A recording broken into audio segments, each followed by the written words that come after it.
Good morning. എത്ര പെട്ടെന്നാല് ദിവസങ്ങൾ പോകുന്നത്. അങ്ങനെ ഇന്ന് വെള്ളിയാഴ്ചയായി. അപ്പോൾ ഇന്നത്തെ ലഞ്ച് ബോക്സ് നോക്കിയാലോ. ഇന്നും മോൾക്ക് ഞാൻ ചോറല്ല കേട്ടോ കൊടുത്തു വിടുന്നത്, ഇഡ്ഡലിയാണ്.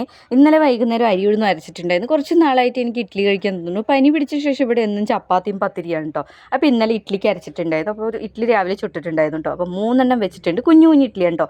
മോളെന്ന് ഒരെണ്ണം എടുക്കാൻ പറയുന്നുണ്ട്. 3 വേണ്ട, 2 മതി എന്ന് പറഞ്ഞു. പക്ഷേ ഞാൻ വെക്കുന്നുണ്ട്.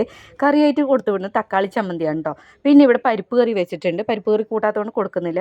മിക്കപ്പോഴും ഞാൻ മോൾക്ക് ദോശ ഇഡ്ഡലിക്ക് ചുട്ട് കൊടുത്തു വിടുന്ന സമയത്ത് ഞാൻ സോസാണ് കൊടുത്തു വിടുന്നത്. പക്ഷേ സോസ് കഴിഞ്ഞു കേട്ടോ. അതുകൊണ്ട് ഞാൻ ചമ്മന്തി കൊടുത്തു വിട്ടിട്ടുണ്ട്. പിന്നെ ഇന്നൊരു കുഞ്ഞ് ക്യാരറ്റും ചെറിയൊരു കുക്കുംബറും വെക്കുന്നുണ്ട് കേട്ടോ. കുറേ നാളായി ക്യാരറ്റും കുക്കുംബറൊക്കെ വെച്ചിട്ട് ചില സമയത്ത് തിന്നും കേട്ടോ. കുക്കുംബറും അധികമൊന്നും കഴിക്കാറില്ല, എന്നാലും ഞാൻ വെക്കുന്നുണ്ട് കേട്ടോ. പിന്നെ ഇത് ലഞ്ച് ബോക്സ് പൊതിഞ്ഞു. വാട്ടർ ബോട്ടിൽ ചുടുവെള്ളമാക്കി ലഞ്ച് ബോക്സ് ബാഗിലാക്കി. ഈ ഒരു ബാഗ് കേട് വന്നു കേട്ടോ. ഇത് വന്നിട്ട് ഞാൻ മീഷോയിൽ നിന്ന് വാങ്ങിച്ചതാണ്. റേറ്റും കമ്മിയാണ്. ഇതിൻ്റെ ഉള്ളൊക്കെ കീറിയിട്ടുണ്ട് കേട്ടോ. അങ്ങനെ ഞങ്ങൾ റെഡി ഇറങ്ങി. ഇനി തിങ്കളാഴ്ച കാണാൻ. Tata bye bye, see U.